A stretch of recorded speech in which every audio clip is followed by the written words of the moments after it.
happening, guys? It's Eric with the Hot Box Pizza Truck. It's Tuesday afternoon. Got a few more pies left. Still haven't rolled those, just been busy. Haven't got a chance. A couple of you guys sent me some messages. I haven't had a chance to get back to you yet. I will. Hope everybody had a great Easter. I just had Mike message me earlier asking about gluten-free pizza. Do I get a request for gluten-free pizzas a lot? And I responded back that no, I don't. Actually, a few years ago, I did get a lot of requests for gluten-free pizza. It was a big gluten-free diets seemed to be all the rage a few years ago. And I would get people that ask, you know, do you do gluten-free pizza? And I would ask them, I said, oh, I'm sorry, you have celiac disease. And they would look at me funny, which told me that they didn't have a gluten allergy if they didn't know what celiac disease was. That they were just, you know, on the popular bandwagon. But I answered you back, Mike, and no lie, man, 2 people since this afternoon have asked if I do gluten-free pizza. Both regular customers. One, his wife just got tested. She's got celiac disease. And then another one's her husband. So just like that. It's usually I get it like maybe once every 3 months or so. The request for gluten-free pizza, but it doesn't happen often. But yeah, I just thought that was funny. Very seldom does it happen, and then I say it never happens, and then twice it's happened today. But I guess, you know, if you run into the problem a lot, I don't know if it's really,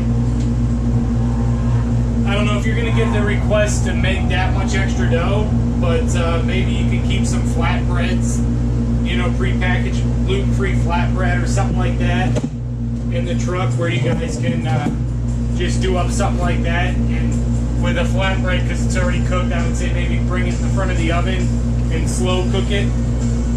But yeah, to make another dough separate from what I'm already doing, just, you know, maybe there's a little bit of a business out there, a gluten-free business, but I'm not looking to chase it. But I just thought it was funny. Other question I got, and I'll get back to you too, Steve, in case you don't see this. I had a question about, and this is not the first time I've gotten this question either. A lot of smoke coming out of the oven during startup. And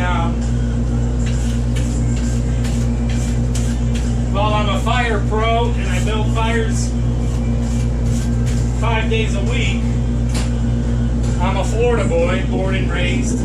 And we don't have fireplaces here. And I remember going up north one time and my grandfather lighting a fire in his chimney. And he started off with a really, really small fire because he said you needed to heat up the flue pipe so that way the smoke would travel out. So, with that being said, maybe when you're starting up, flue pipe is cold, and that's why you're getting a lot of black smoke. If we come and look, like right now, I got a good fire going. You can see I got that good black smoke going. I don't know if you guys are able to see or not, but it's coming right out. It's not coming out of the oven. Now, if I put a piece of wood off to the side, the smoke that comes off that wood will not incorporate with the rest of the smoke. It's the craziest thing. It wants to do its own thing. And my theory is, 1, the flue pipe maybe needs to be heated up, and 2, when you're starting your fire in the morning, usually you got a good bit of wood on there, and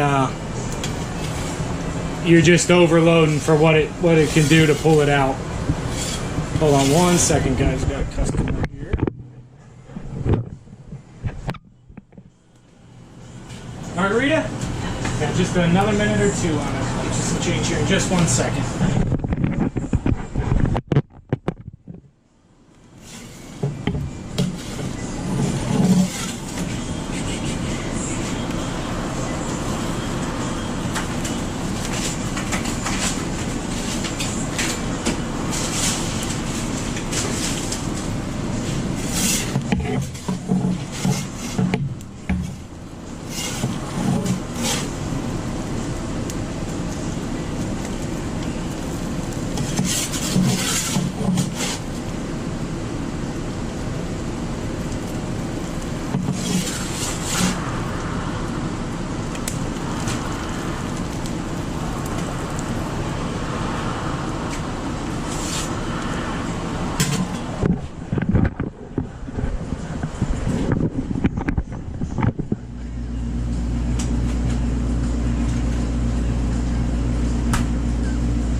Now, guys, the smoke coming out of the front of the fire, I really think maybe just try a smaller fire first and let it build up. But like I say, if you've got any kind of wood in there that's not part of the flame, it's going to put off its own smoke and it's going to do its own thing. Try it out. Throw a piece of wood off to the other side of your oven. Watch when it gets hot and it starts smoking. That smoke's dancing around and it just doesn't want to get with the program of everything else and evacuate out. It'll literally miss everything else going out and it'll start dancing out. It's pretty wild. But I would say, Steve, maybe just a little less wood in the beginning if it's a concern for you. Obviously, you can see with my oven, I get a little smoke out. Part of the deal, I guess.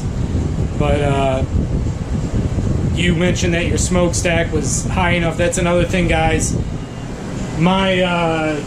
What I've read over the years, you want at least 36 inches on your stack, so that way it gets a good draw going and pulls your smoke out. The only other thing that I've noticed that'll kind of hinder the smoke from exiting is real windy days. I'll get a little backdraft every once in a while, or if the window's open, I'm talking to customers. Get a little messed up oven environment sometimes there too when it's windy out. But other than that, Steve, I would say maybe just a lot of wood in the beginning. It happens to me in the morning too. Not always, but I put so much on there because I'm always in a crunch for time. When that thing finally goes, what do I say, the whole little pile of wood finally gets consumed in fire and gets rolling, man, that thing's putting off some smoke, and it's just tough for that flue pipe to evacuate all the smoke without some getting out the front. But those are my theories on it. Hope you guys are doing well. Subscribe if you like what's going on. I appreciate you guys, and we'll talk to you soon. Thanks, guys.